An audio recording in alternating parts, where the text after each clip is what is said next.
in video.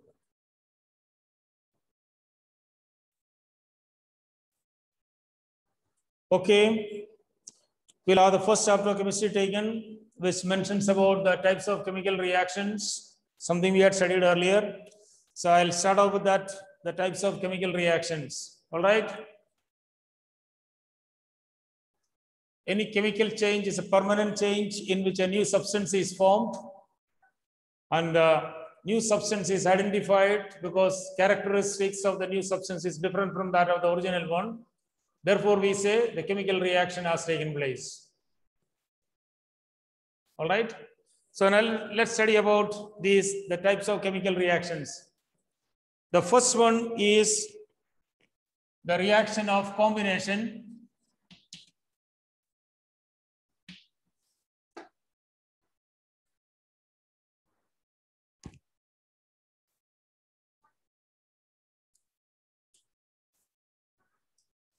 Combination is such type of reactions where two or more reactants combine and we get a single product.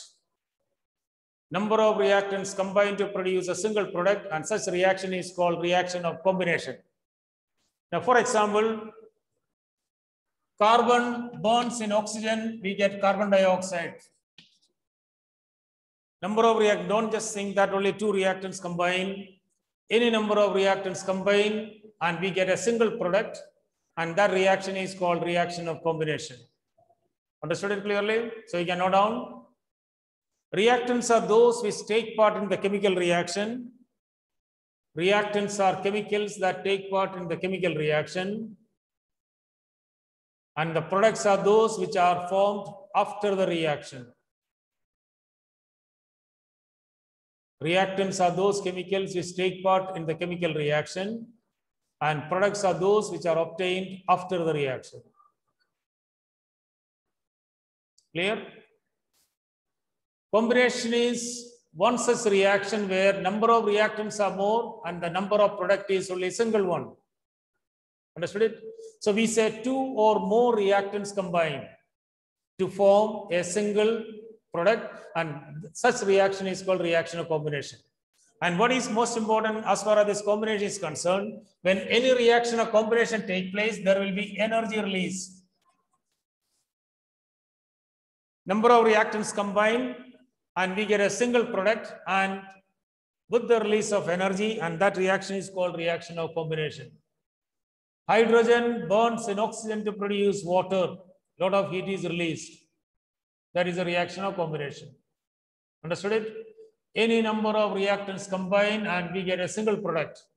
And don't just think that only two reactants are needed. Any number. Understood it? For example, ammonia plus H2O plus carbon dioxide will give you ammonium bicarbonate, NH4HCO3. So there are three reactants. So combination is one in which number of reactants combine and we get a single product, and that is with the release of energy. That is what is known as reaction of combination. Clear that? In CRT book, there is an activity given, quicklime, that is calcium oxide, to which when water is added, all the activities of NCERT book are important. Calcium oxide plus H2O, we get calcium hydroxide. Calcium oxide is known as quicklime, and calcium hydroxide is slaked lime. Understood it? To the quicklime, to which when water is added, we get slaked lime. Quicklime is commonly called tuna, to which when water is added, we get slaked lime, and that is highly exothermic. And what is most important as far as the reaction is concerned, when water is added to quicklime, it produces a sound which is known as hissing sound, H-I-S-S-I-N-G, hissing sound. You know, certain things are used only for that particular one. When water is added to quicklime, it produces a sound which is known as hissing sound. Now, why that hissing sound is produced? Because reaction of calcium oxide with water is highly exothermic. And what are exothermic reactions? the reactions in which heat is generated. So when calcium oxide reacts with water, tremendous amount of heat is released. That will make the water boil off, and which will be producing that hissing sound. Understood it clearly? That is a reaction of combination. Now, combination can be of different types. Two elements combine to form a compound, which we call it as binary compounds. You all know that sodium burns in chlorine to produce sodium chloride. You understood it? Sodium burns in oxygen to produce sodium oxide, IDE. Calcium burns in oxygen to produce calcium oxide, IDE. And all these are reactions of combination. Understood it? All reactions of combination will release energy. But the amount of energy released may vary. Say, for example, Fe is getting rusted in air. Understood it? Fe2O3 is formed. But that will release energy which we may not be able to measure it. Have you understood it clearly? So every reaction or combination will make energy release. Two elements are combined to form a compound. Two or more compounds are combined to form another compound. Like what I written it, ammonia, water, carbon dioxide, we get ammonium bicarbonate. All the three are compounds and we get a single compound. And that is what is known as reaction of combination. And combination is always exothermic reactions. Understood it clearly? In the kitchen, we have LPG. We burn LPG by which we get heat energy. But that is not the reaction of combination. Why reaction of combination? It is not because when LPG is burned, all hydrocarbons on combustion will release carbon dioxide and water. Not on that. Any hydrocarbon, what are hydrocarbons? Compounds of carbon and hydrogen. Understood it? When any hydrocarbon is burned, whether it is petrol, diesel, LPG, natural gas, biogas, all these are hydrocarbons. And when they are burned, what are the products obtained? Carbon dioxide and water. Remember that. When petrol is burned, we get carbon dioxide and water. Diesel is burned, we get carbon dioxide and water. LPG is burned, we get carbon dioxide and water. So the products are more than one. Therefore, every exothermic reactions cannot be accounted for reaction of combination. Understood it well? This is different. Every reaction of combination is exothermic. But all exothermic reactions are not reactions of combination. Have you understood it? Simplest example is combustion of fuels. Hydrogen is burned, that is a reaction of combination, we get H2O. Energy is released. Carbon is burned, we get carbon dioxide, energy is released. Reaction of combination. Have you understood all of you? Combination, NCERT book, remember that activity. Take some amount of quicklime to which water is added. The diagram is shown. Your hand touching the beaker. You can see the NCERT book. That shows the heat is generated. Understood it clearly? Any metallic oxide when reacted with water, we get its metallic hydroxide, and that will release energy. Sodium oxide combines with water to produce sodium hydroxide. Calcium oxide combines with water to produce calcium hydroxide. Magnesium oxide dissolves in water to produce magnesium hydroxide. So, whereas Fe2O3 does not dissolve in water, there is no reaction. So that is why I said, if a metallic oxide is dissolved in water, and that will be exothermic. Understood it clearly? So don't ever think that only calcium oxide will combine with water, we get calcium hydroxide. Sodium oxide also does the same. Understood the reaction of combination? Number of reactants combined, we get a single product, and that becomes a reaction of combination. All right? The next one. Write down the reaction of decomposition. The reaction of decomposition. Reaction of decomposition.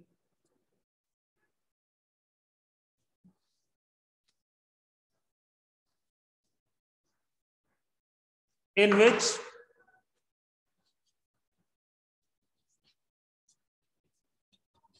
decomposition, it is a just opposite of reaction of combination. It is a just opposite of reaction of combination. What does it say? A single, note down, a single reactant a single reactant split or decompose to produce a single reactant split or decompose to produce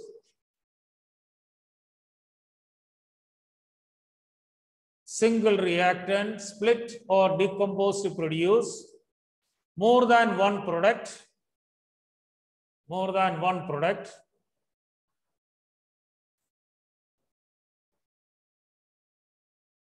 and that takes place by absorbing energy. A single reactant decompose to produce, split to produce more than one product, and which take place by absorbing energy is known as reaction of decomposition. So combination and decomposition are just opposite to one another. Understood it? Decomposition is to take place, energy is needed.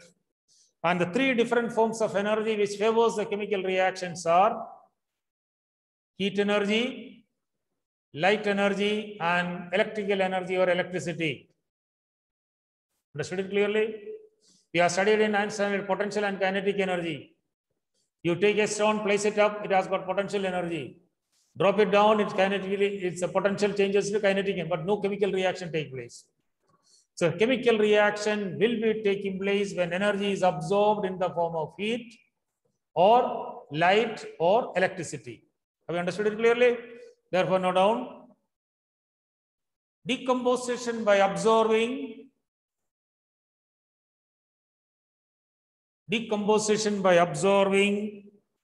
energy in the form of heat. Decomposition by absorbing energy in the form of heat is known as thermal decomposition. Thermal decomposition. Decomposition by absorbing light. Decomposition by absorbing light is photochemical decomposition. Decomposition by absorbing light is photochemical decomposition. And decomposition by absorbing electricity, electrolytic decomposition. I'll repeat it. If for decomposition, energy is absorbed in the form of heat, thermal decomposition, light, photochemical decomposition, electricity, electrochemical decomposition. All right? Everybody agree to that? Now, if heat is absorbed, that thermal decomposition is also known as thermolysis, L-Y-S-I-S, thermolysis.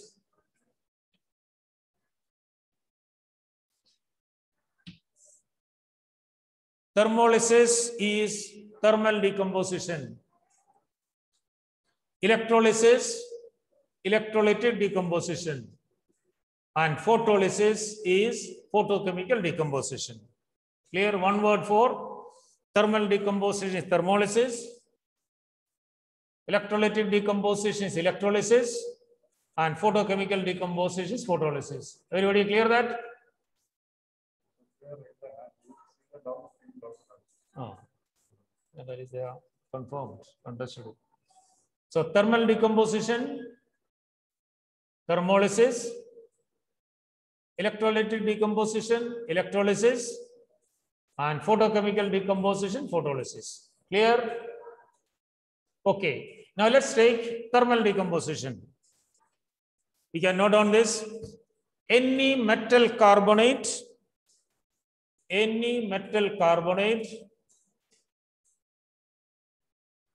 on heating,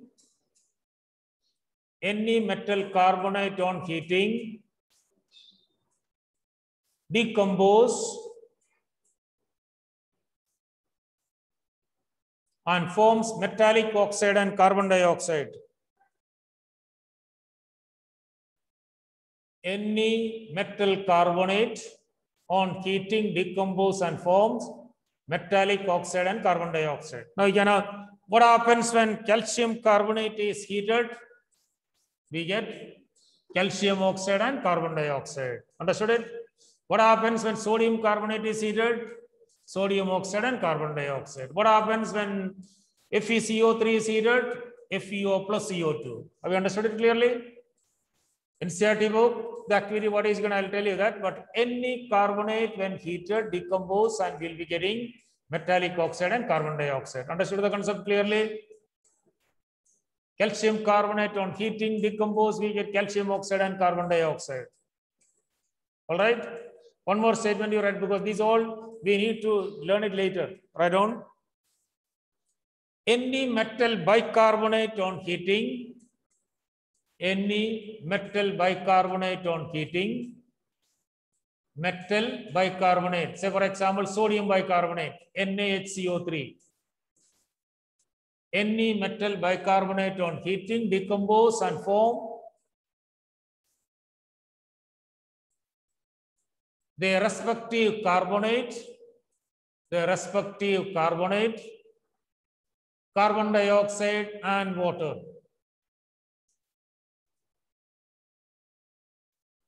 Like sodium bicarbonate on strong heating, write down. Sodium bicarbonate on strong heating, decompose to form sodium carbonate, water and carbon dioxide.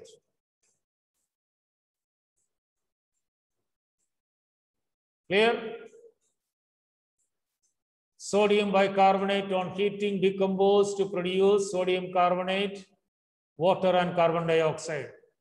Now, by the way, what is this sodium bicarbonate? You all know that it is baking soda, right? And what is this sodium carbonate? Washing soda.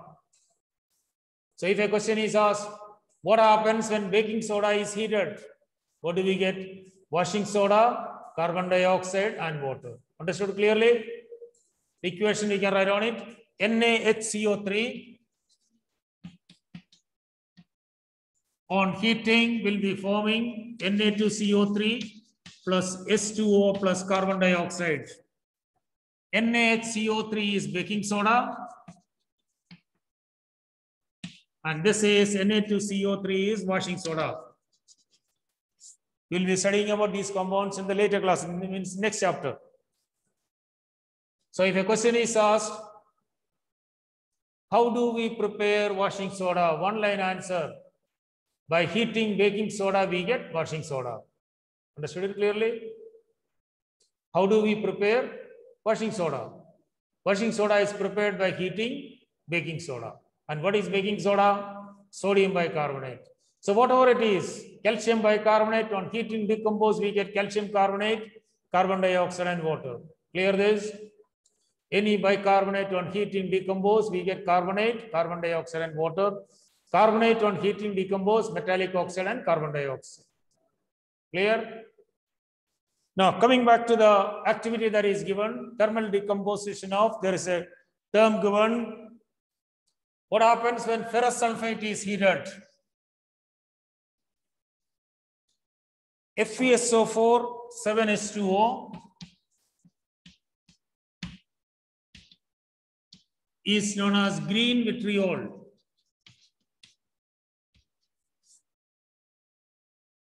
FeSO4.7H2O is known as green vitriol, VITRIOL.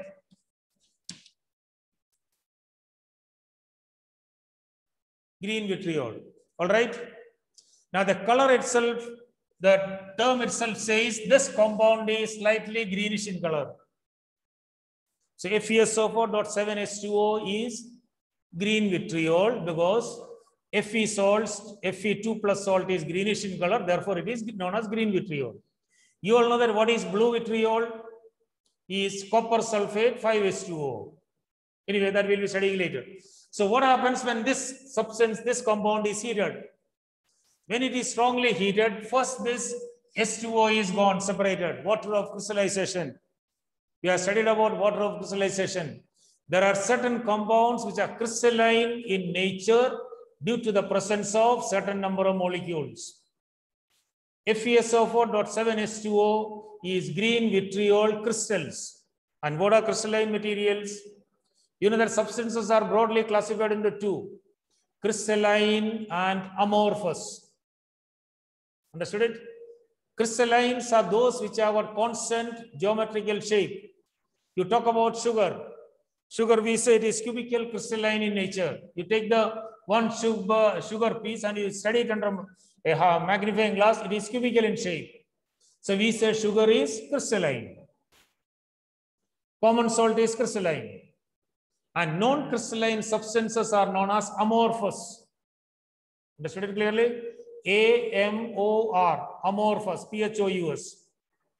So those materials which have a constant geometrical shape are called crystalline, which do not have constant geometrical shape are known as amorphous.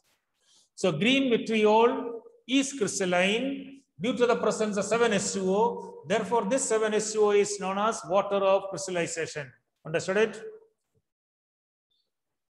This concept is clear, all of you? Certain materials are crystalline in nature due to the presence of certain number of water molecules, and these water molecules present are known as water of crystallization. So when such substance is heated, first thing, the water of crystallization is lost. Now when we heat this one, what do we have it? FeSO4.7H2O is heated, we get FeSO4 plus 7H2O. First thing is this H2O is lost. Now what happens? This FeSO4 is on strong heating, we'll be getting Fe2O3 plus SO2 plus SO3. Now Fe2O3 is the common constituent of rust. And what is the color of rust? The color of rust is reddish brown.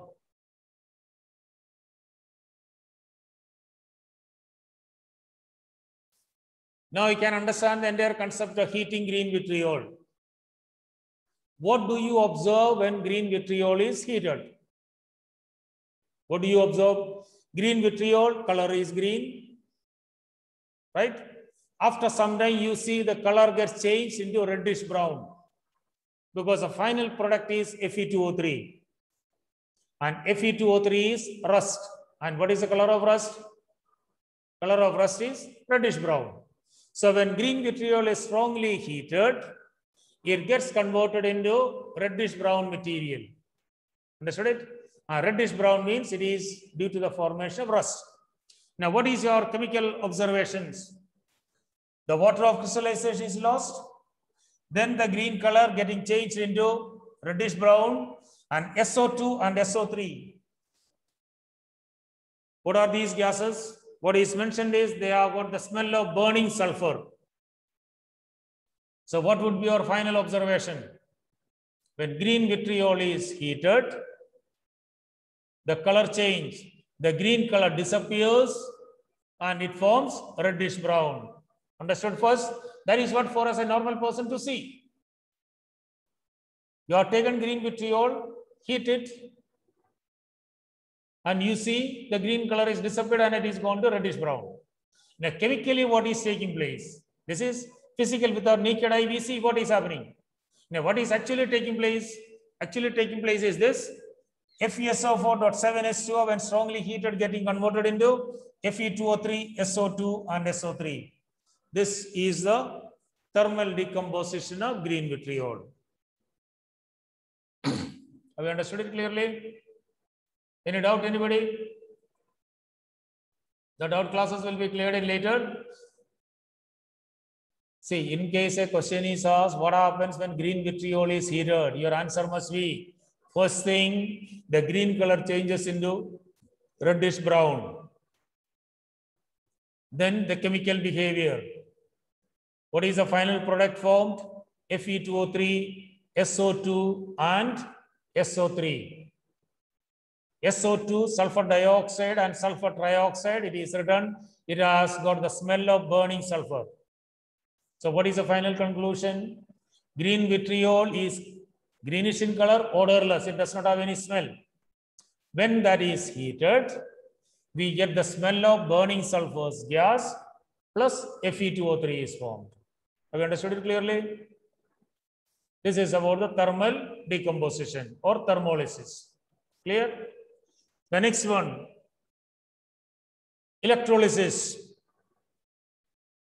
What is electrolysis? Splitting of a compound into its constituents.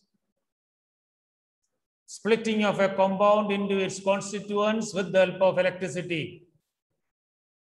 Electrolysis. Now, simplest example is you will have studied in the lower classes, electrolysis of water. When water is electrolyzed, we get, you know that water contains two constituents. What are they? Hydrogen and oxygen. So, electrolysis of water will produce hydrogen and oxygen. Understood it clearly? Electrolysis.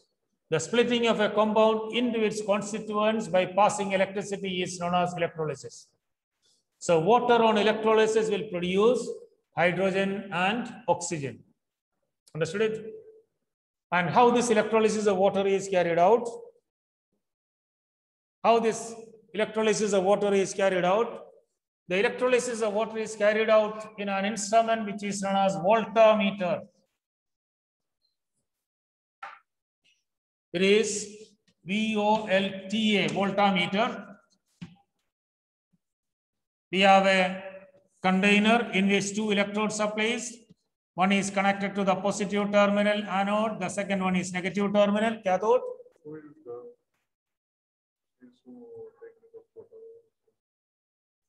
And into this, we add some amount of water which is acidified. Acidified in the sense that we'll be putting little bit of,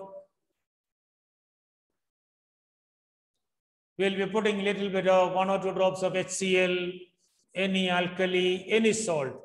Pure water is a bad conductor of electricity. You all know that. To make the water good conductor of electricity, we must make the water little acidified, alkaline or something like that. And when through this water, when H2O is electricity is passed, it is decomposed into hydrogen and oxygen.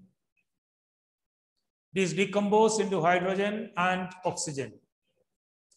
Hydrogen get collected at cathode and oxygen get collected at anode. You know that cathode and anode electrodes. Rest we'll do it. Cathode is a negative electrode and anode is a positive electrode. Remember the rest we'll do it in the next class. All right. Take care, everybody.